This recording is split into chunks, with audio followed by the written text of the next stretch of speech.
I'm Rachel Greenberg, and this is Volta Insider. I'm here with Graham Moore, Oscar-winning writer of The Imitation Game and New York Times bestselling author. We're here to talk about his new book, The Last Days of Night. Thank you for being with me. Thanks for chatting with me. Thanks for having me. So, why did you choose to write about the rivalry between Thomas Edison and George Westinghouse?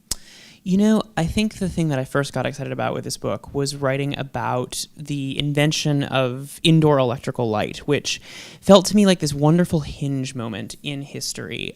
This time when the night sky was lit up for the very first time. And when I started researching the period, reading about it, you know, I was so shocked to read the diaries and the journals of people living at the time, and the way they describe seeing light bulbs for the first time. They talked about it as if they were seeing a new color.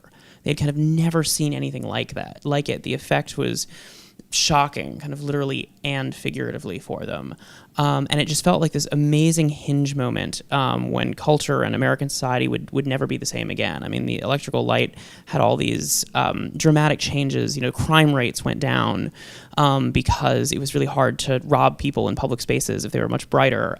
Factories began running 24 hours a day because you could light them up at night. And that meant that a lot of the what became the modern labor movement was birthed from a reaction to factories being open 24 hours a day. So you got all these great kind of social and cultural changes happening, all as a result of this one invention, the light bulb. And what seemed so interesting to me was that there were these three different people, Thomas Edison, George Westinghouse, and Nikola Tesla, who kind of each thought they were the one who invented the light bulb. And that was the question that I first started asking myself when I started researching this, was how was it that three different people each thought that he was the one to invent the light bulb? Wow, that's very cool. I remember learning about this in school, and I just thought it was so interesting. So it's nice to hear it in a literary sense as well. Thank you. As a writer, what attracted you to these mathematicians and these scientists? It's funny, I do seem to have a habit of writing about mathematicians and scientists and other people who are much smarter than I am. It's a strange obsession I seem to develop. But I think I'm really attracted to really smart characters. I'm attracted to geniuses, I think, because I'm not one, because I'm really fascinated by what it must feel like to think so differently, to have a mind that functions so differently from most of ours. It's something I noticed kind of connecting the different pieces I've worked on. You know, The Imitation Game was, we always talked about it as being this movie about a mathematician from the perspective of the mathematician. It was all told from Alan Turing's perspective. There is all this voiceover and structural work to make very clear that what you're watching as a film is a subjective bit of storytelling. You're hearing Alan Turing's version of the Alan Turing story. You're hearing his life story as he would explain it to you. And then with Last Days of Night, maybe in some sense as a reaction to it, I did kind of the opposite thing, which was telling the story of these three great scientists, Edison, Westinghouse, and Tesla, maybe the three great scientists of the late 19th century, but telling it not from any of their perspectives, telling it from the perspective of Paul Cravath, this 26-year-old lawyer, new to New York, new to being a lawyer, kind of in way over his head as he tries his first case and has to contend with these kind of giants of industry and technology and American culture. And so in a sense, I wanted to sort of explore, and Paul felt like my way into the story, like my lens on the story. He was a normal person in some sense, in so far over his head, quaking in his boots as he had to stand across from, you know, the great Thomas Edison, who was by the 1880s arguably, if not probably, the most famous man in America. And Paul had just gotten to New York from Nashville. I mean, it was this, he felt like this amazing way into a story about scientists. And it allowed me to sort of write about them in a different way, not showing it from their perspective. There's all these bits in the novel where he talks about Westinghouse or Tesla will try to explain some bit of science, and Paul, our lawyer, our narrator, will kind of wave him away and say, no, I don't care. Just give me the nutshell. What's the basic piece of information I need so that I can do my job? And then conversely, Paul Cravath will try to explain to George Westinghouse some bit of patent law, and Westinghouse will say, yeah, I don't care about the law stuff. Just what's the nugget that I need to be able to go and do my job? And so I was interested in these people with different skill sets, different areas in which they're very, very smart, kind of finding a way to talk together. And it allowed for a great way to communicate information to the audience because they were each lay people in each other's fields. And so discussing all those bits and pieces of information, you have the law piece, you have the science piece. How did you go about researching it? Because that's a lot of information. It was, and it certainly took a while. And that was, I try to be voracious in my research. So kind of anything and everything I can get my hands on, which, when I started meant biographies of all the people in question, autobiographies in Nikola Tesla's case. There is, and interestingly, there isn't very much written about Paul Cravath. There's no official biography of him. There's a couple magazine profiles from when he was alive, but just a couple. We have very little in the way of concrete information. And the same is true about George Westinghouse. There is no official scholarly biography of Westinghouse, which I always suggest that someone should write. But that meant, from my perspective, reading a lot of newspapers from the period, a lot of magazines, scientific journals, diaries of people involved.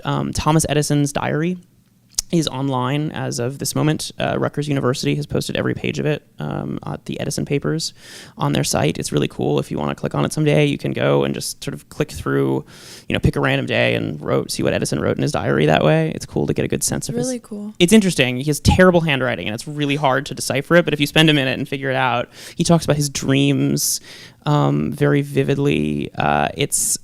You get a really great sense of his personality through it.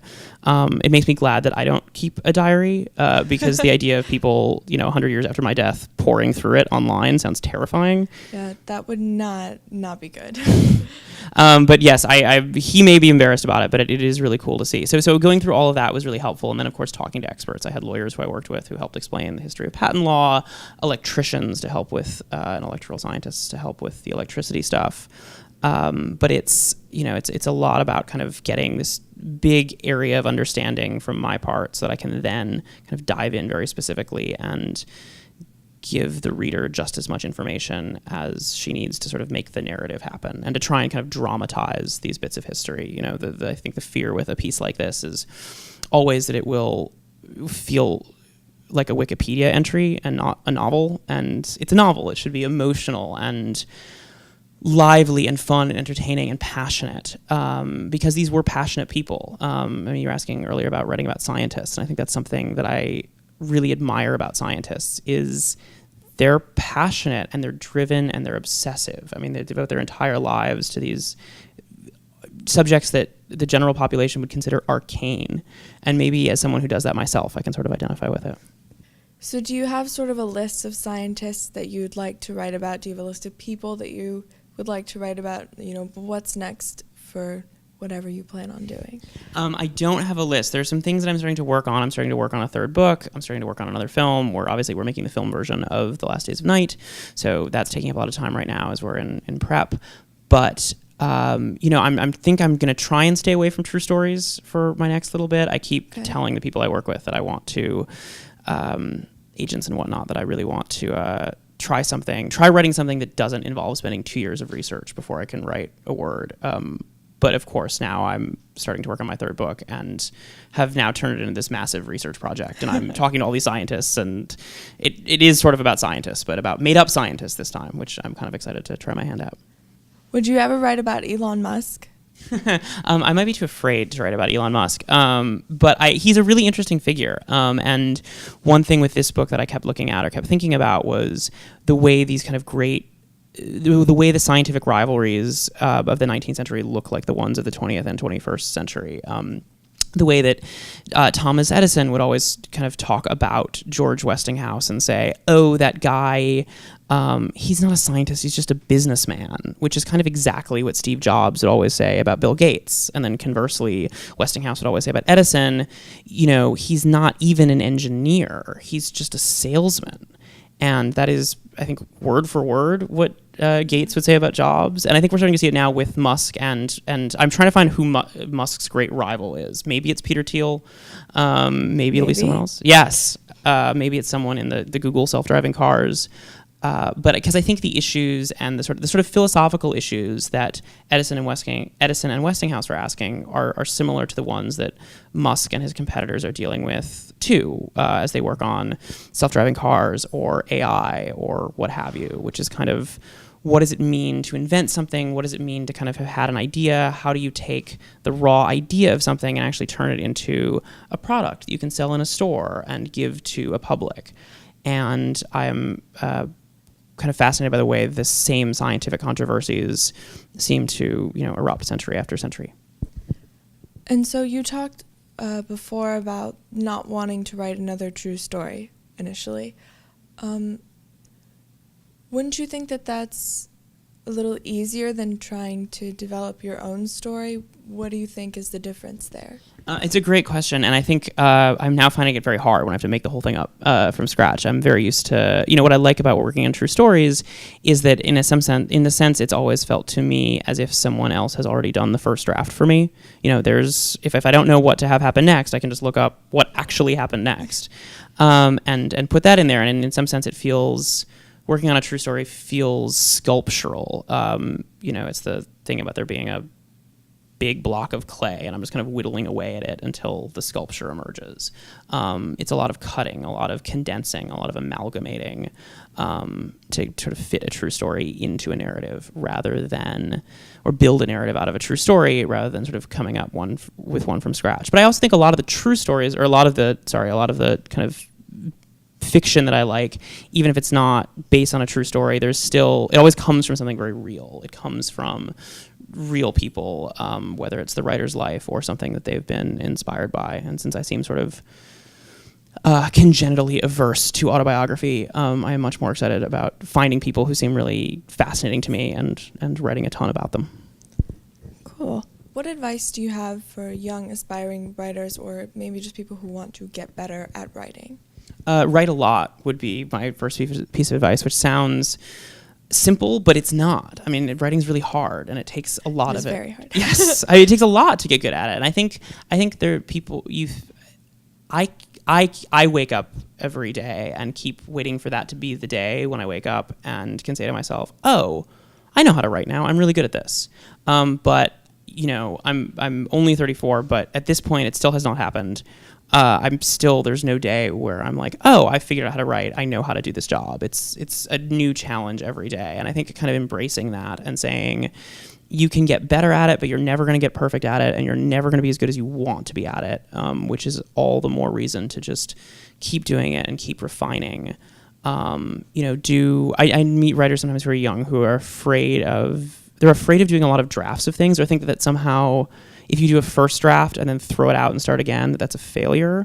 Maybe it is for some other writers, but for me, I mean, that's common. I did I think 8 or 9 major drafts of Last Days of Night. Wow, the book I did, I'm on draft 12 of the screenplay right now for Imitation Game. There were probably 30 by the time we were done. I'm just guessing. So it's normal, and the first few of all of those were just thrown in a garbage can, and I think that is very much a part of my process. And to sort of, I think there was something I found valuable about looking at those early attempts, even the ones that get thrown out, and realizing that they're not failures, they're successes because you learn something from them. So you gave such an incredibly powerful speech at the Oscars. So I would like for this moment to be for that kid out there who feels like she's weird or she's different or she doesn't fit in anywhere. Yes, you do. I promise you do. You do. Stay weird, stay different, and then when it's your turn and you are standing on this stage, please pass the same message to the next person who comes along. Thank you so much. I love you guys. How did you keep your composure? Thank you for that. It was a little bit difficult. I think, first of all, you walk up there and helpfully the lights are so bright you can't actually see anyone's faces. You're just sort of staring into this big red 45 counting down the seconds that you have to speak. So I couldn't actually see the crowd. I couldn't see anyone's reaction. So in a strange way, it felt like I was all alone up there, which I think actually helped out. But I'd been given some good tips on, if you're ever on stage, this is what you do, from our editor, Billy, who'd edited Imitation Game, and who's a friend, and he had won an Oscar before. And so he kind of gave me some good tips about how you don't, what was the rule? Your clock doesn't start until you walk towards the microphone. So if you need a moment to compose yourself, you take it as you're taking the trophy, pause, and then you can walk towards the mightphone and your 45 seconds start. So Oscar stagecraft if you ever get up there yourself. But Billy had given me that warning and a few others. But it was pretty strange to sort of speak into a brightly lit microphone for 45 seconds. Well, there you have it, guys. If you ever win an Oscar, thank you so much for being here. Thanks so much. Thank you for being with us for this episode of Volta Insider with Graham Moore. I'm Rachel Greenberg, and this is Volta Insider.